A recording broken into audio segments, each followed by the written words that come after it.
안녕하세요. 착한 책가게 막내 보라돌이 보라입니다. 다들 초등학교 때 우유급식을 하셨나요? 짙은 초록색의 네모 반듯한 우유 상자에 꽉 차게 들어있는 우유를 주번이 들고 오면 딸기맛 초코맛 분말가루를 타서 먹고는 했었죠. 제가 기억하는 초등학생 시절에는 우유급식이 신청한 학생들에게만 지급되는 것이기는 했지만 경제적인 사정으로 우유급식을 신청하지 못한 학생에게도 학교에서 지원을 해서 무료로 급식할 정도로 필수적인 부분이었다고 기억해요.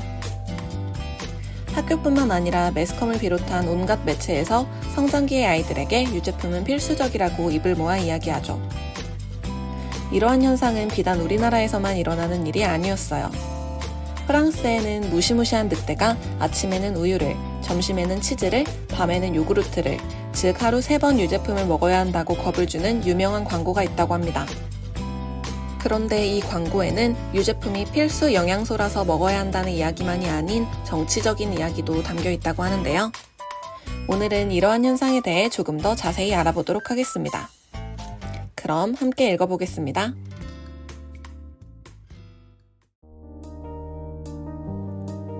프랑스의 식약처에 해당하는 국립식품환경위생노동청은 아동이 점심 식사를 통해 섭취해야 할 단백질의 양을 연령별로 산정했다. 그린피스 프랑스 지부는 이 양과 단체 급식시장 연구단의 권장량을 비교했다. 결과는 놀라웠다. 단체 급식시장 연구단 권장량이 2배에서 4배까지 더 많았던 것이다. 유치원에 다니는 3세 아동을 예로 들어보자. 국립식품환경위생노동청의 권장안에 따르면 이 아동은 4.8g의 단백질을 섭취해야 한다. 그런데 단체 급식시장 연구단의 가이드에 따르면 20g을 섭취해야 한다. 6세 아동의 경우 국립식품환경위생노동청은 단백질 7g이 필요하다고 보는 반면 단체 급식시장 연구단은 26g을 권장한다. 조사를 진행한 그린피스의 로르 뒤코가 설명한다. 만약 단체 급식시장 연구단의 지침에 따라 점심을 먹는다면 육류와 유제품만으로도 보건당국의 영양기준 이상을 섭취하게 됩니다.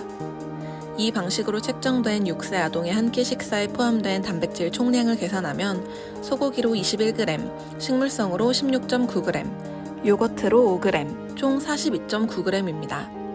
점심에 할당된 단백질 섭취 기준에 600% 가까이 되는 양입니다. 지나칩니다. 건강에 영향을 미칠 수밖에 없습니다. 동물성 단백질의 과도한 섭취는 아이들의 과체중과 비만을 유발합니다. 왜 이런 차이가 나타날까? 아이들이 보건당국이 권장한 섭취량보다 4배나 많은 단백질을 급식으로 먹도록 하는 이 프랑스 시스템을 어떻게 설명해야 할까? 조사에 착수한 그린피스는 오랜 시간을 들이지 않고도 그 답을 찾을 수 있었다. 로르 뒤코는 육류, 유제품 산업 로비 단체들이 학교 급식의 구매 방향을 결정한다는 사실을 발견했다. 어떻게? 아주 간단히 정부가 만든 시장연구단에 들어가는 것이다. 정부의 권장사항을 구매 지침으로 변환해 메뉴의 구성, 배식량, 각종 음식이 제공되는 주기를 결정하는 역할을 하는 그 연구단의 말이다. 로르 뒤코는 단체 급식시장 연구단 지침 갱신의 중요한 해였던 2014년 7번의 연례회의에 43명이 등록되어 있었다고 했다. 그중 8명이 육류, 유제품 산업을 대표하는 이들이었다. 일부는 앞서 언급한 육류 로비 단체인 프랑스 쇠고기 및 육류산업협회 소속, 또 일부는 프랑스 유제품 산업을 대표하는 ALTA 소속, 나머지는 프랑스에서 가장 큰 산업연맹 중 하나인 프랑스 식품산업연맹 소속이었다. 식품산업연맹의 이사회에는 락탈리스, 아브릴, 다논, 네슬레 등의 식품 대기업들과 프랑스 유제품산업연맹, 육가공연맹 등이 포함되어 있다.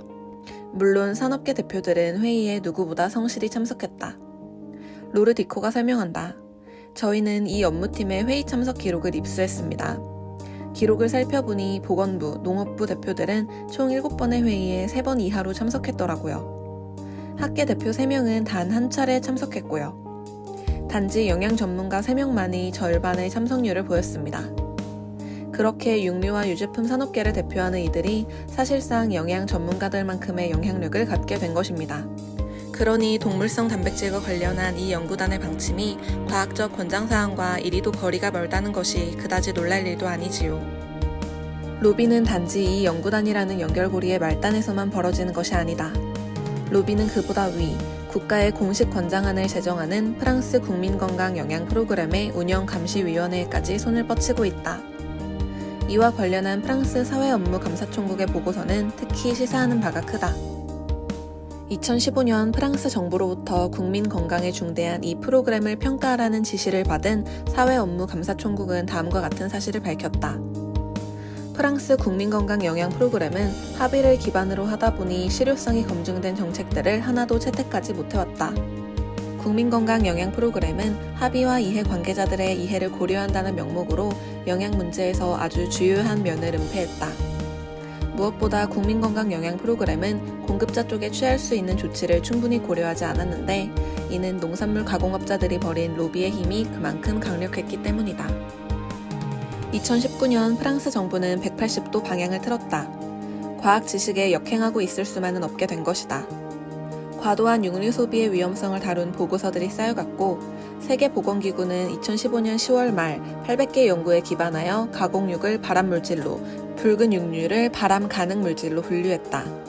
그렇게 프랑스 국민건강영양 프로그램은 새롭게 거듭났다.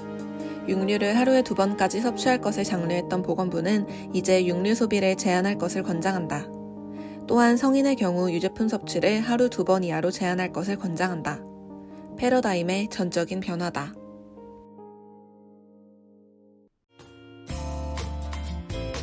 로르디코는 육류 유제품 산업 로비 단체들이 학교 급식의 구매 방향을 결정한다는 사실을 발견했다. 이 이야기를 읽으면서 저는 먹거리와 관련해 우리가 알고 있는 많은 것들이 사실 여부를 떠나 세뇌에 의해 주입된 것은 아닌지 다시 한번 따져봐야겠다는 생각을 하게 됐어요. 분명 동그라미와 X로 선택할 수 있는 신청서를 받았음에도 우유급식을 하지 않겠다라고 적어서 낸 친구들은 상담을 받고 학교에서 지원까지 해주었던 학창시절을 비추어 볼 때 말이죠. 그럼 다음 시간에 이어서 읽어보도록 하겠습니다. 감사합니다.